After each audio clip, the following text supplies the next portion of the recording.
Bienvenue dans ce nouvel épisode, où tradition et mystère s'entrelacent. Aujourd'hui, nous vous emmenons au cœur du Mali, terre de culture riche et vibrante. Notre sujet, le bogolan, cet art ancestral qui raconte des histoires bien au-delà des motifs tracés sur le tissu. Le bogolan, littéralement fait avec la terre, est bien plus qu'un simple textile.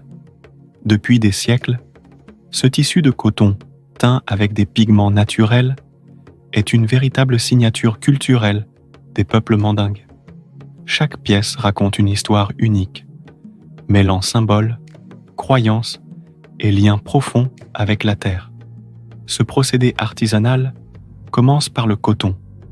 Tissé à la main, il devient une toile vierge, prête à recevoir les secrets de ses créateurs.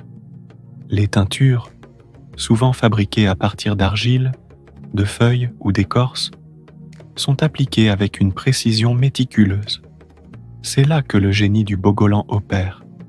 Les couleurs, les motifs, tout est imprégné de sens. Mais au-delà de sa beauté, le bogolan est un langage visuel. Chaque motif porte une signification.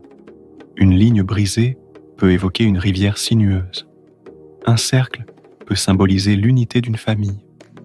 Utilisé dans les cérémonies, les naissances, ou encore pour célébrer les rites de passage, ce tissu transcende l'ornement pour devenir un véritable outil de communication. Les guerriers maliens d'autrefois portaient souvent des vêtements bogolans. On disait qu'ils leur offraient protection mystique contre les flèches et les mauvais esprits. Les femmes, quant à elles, utilisaient ce tissu pour honorer des événements marquants de leur vie. Et pourtant, l'art du bogolan a bien failli disparaître.